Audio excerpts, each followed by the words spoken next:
Bom dia, senhoras e senhores inscritos nesse canal. Hoje é quinta-feira, 28 de maio de 2020. Em exclusividade nesse canal, eu trago aqui hoje a presença do advogado trabalhista, Dr. Humberto Maciel, que gostaria aqui, eu pedi a ele para tirar algumas dúvidas aqui de motoristas e taxistas com relação a ações trabalhistas com solicitação de vínculo empregatício. Eu trago aqui no meu canal aqui esse assunto e aí gostaria de pedir a opinião aqui do ilustre advogado, o que ele acha aí da ideia dos motoristas entrarem com ação trabalhista, né, com solicitação de vínculo empregatício. Oi Wagner, tudo bem? Eu sou um fã do seu canal, eu já assisto os seus vídeos há bastante tempo. Em primeiro lugar, é um prazer estar aqui com você, é um prazer estar aqui com seus ouvintes esses em todo o Brasil. Seu grande canal, você é um grande comunicador e passa informações importantes para os trabalhadores em aplicativo. Bom, é muito interessante, há bastante tempo já estamos estudando esse assunto sobre as ações de vínculo empregatício dos trabalhadores em aplicativos, né? E os motoristas são esse principal público-alvo nestas ações. São várias questões que devem ser levadas em consideração. Em primeiro lugar, é que existem vários tipos de trabalhadores em aplicativos. Trabalhar para um aplicativo necessariamente pode gerar esse vínculo, dependendo do tipo de trabalho que você exerce e daquele trabalho que você faz. Se você entrou numa plataforma, se inscreveu como motorista e aí você é motorista de aplicativo, no meu entendimento, estão ali presentes todos os requisitos para que você possa levar ao Poder Judiciário para analisar a sua questão, analisar as provas do seu processo e aí vir a reconhecer esse vínculo empregatício. O vínculo empregatício significa o quê? O registro na sua carteira de trabalho da função sua de motorista vinculada àquela empresa para a qual você presta o serviço. E essa é uma das questões. Isso implica também, evidentemente, no recolhimento de 13º, férias, FGTS, e que você tenha se bloqueado, se desligado ou se demitido dessa plataforma, você tem direito também às suas verbas rescisórias. E nesse período que você estava prestando esse serviço, você teria o direito ao recolhimento do INSS em seu favor. Tá, então só para complementar, então o senhor reconhece os 4 elementos do vínculo empregatício, correto? Com certeza, eu entendo que está previsto, que está reconhecido, e alguns juízes ainda não têm essa compreensão, mas eu creio que estamos estudando e os advogados estão cada vez mais trabalhando nesta área para levar esse conhecimento também aos juízes que estão... É uma matéria nova, é uma matéria que desperta curiosidade no Poder Judiciário, nos juízes. E, evidentemente, enquanto o Poder Legislativo não se movimenta, enquanto o Brasil não avança em relação a uma legislação protetiva para esses trabalhadores, o caminho para esses trabalhadores é procurar o Poder Judiciário. Eu já tenho comentado aqui porque a Uber chegou no Brasil em 2014 e ela nasceu lá nos Estados Unidos em 2009. E o vínculo empregatício saiu na Califórnia agora em 2019, ou seja, demorou 10 anos para eles ratificarem o vínculo. Então, eu brinquei aqui esses dias no meu canal dizendo que talvez até 2014 fique sacramentado essa questão, correto? O tempo a gente conta que o tempo no Brasil não é o mesmo tempo dos Estados Unidos ou de outros lugares. A nossa Justiça do Trabalho, ela tem as suas demandas específicas. Agora, por exemplo, nós não esperávamos essa questão em relação à Covid-19. Estamos vendo aí um número muito grande de trabalhadores demitidos, né? Foram 1.100.000 trabalhadores que perderam o registro da carteira de março para cá no Brasil. E já existiam 14 milhões de desempregados, né? Então o que acontece? Toda essa leva de trabalhadores e a Justiça do Trabalho no Brasil, ela só existe porque o empregador descumpre a lei. Senão não existiria Justiça do Trabalho. Como a Justiça do Trabalho é dita, então, pelos empregadores, não, ela é para proteger o empregado. Não, ela não é para proteger o empregado. Ela sim, para punir o mau empregador. Porque não é todo empregado que entra com ação na justiça que vai ter a sua ação ganha.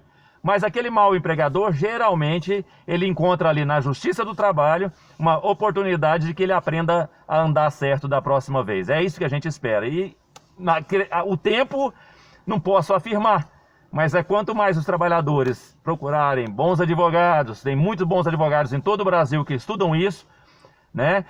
E que façam com provas os seus pedidos, eu creio que não vai haver, um dia não vai ter jeito, um dia vocês vão ter esse direito reconhecido, como já tem sido reconhecido em algumas decisões pelo Brasil afora. Tá, ótimo. Eu mencionei a questão do tempo aqui, mas foi só uma provocação. E com relação à questão dos taxistas entrarem com ação trabalhista também, quanto os aplicativos? Bom, todos os aplicativos, todos os trabalhadores em aplicativos têm o direito de questionar na justiça essa questão do vínculo empregatício. Todos são trabalhadores. Tem trabalhadores com vínculo de emprego e sem vínculo de emprego. Né? Então, nesse caso específico, os trabalhadores, eu entendo que eles têm direito ao reconhecimento de vínculo de emprego, inclusive esses que prestam trabalho utilizando do seu táxi. Porque naquele momento, eles são autônomos como taxista, mas a partir do momento que eles ligam ali o aplicativo e trabalham dentro do aplicativo para aquela empresa, evidentemente que naquele momento ali se firmou o quê? Uma relação que é, no meu entendimento, de emprego, porque ele está principalmente em relação à questão da subordinação, da onerosidade, dos outros dois requisitos também que já existem. Ali está comprovado que aquele aplicativo é que vai ditar as regras para ele, na forma de trabalho, como ele deve proceder, como ele não deve proceder, inclusive aplicando punições, inclusive que ela demite ele, ela desliga ele caso ele não cumpra uma das normas da empresa. É o que eu tenho defendido aqui no meu canal. Muito bem, eu queria saber do seguinte, perdendo a ação, essa é a dúvida de muita gente e o medo, o temor de muito motorista, de muito taxista. Se perder a ação, tem que pagar alguma coisa? O que acontece?